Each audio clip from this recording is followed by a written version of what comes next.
জাতীয় প্রেস ক্লাবের সামনে কিছুক্ষণ আগে একাধিক ককলেট বিস্ফোরণ হয়েছে, পাশাপাশি দুইটি গাড়িতে অগ্নিকাণ্ডের ঘটনা ঘটেছে এবং গাড়িতেও আগুন দিয়েছে দুর্বৃত্তরা।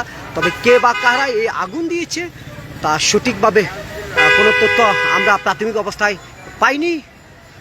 আপনারা জানেন, কোটা আন্দোলন নিয়ে আজ সারা দেশে আন্দোলনরত শিক্ষার্থীদের সঙ্গে ছাত্রলীগের নেতা কর্মীদের দফায় দফায় সংঘর্ষের ঘটনা ঘটেছে। এছাড়াও কয়েকটি জায়গায়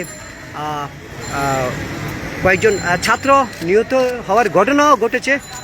প্রিয় দর্শক, আমরা এই মুহূর্তে রয়েছি জাতীয় প্রেস ক্লাব থেকে সরাসরি যুক্ত রয়েছি।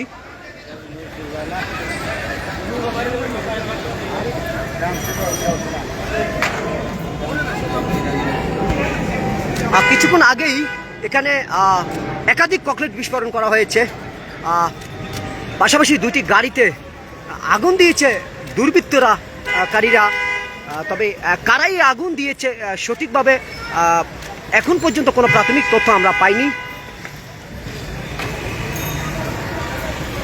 ফায়ার ব্রিগেড আসে নাই।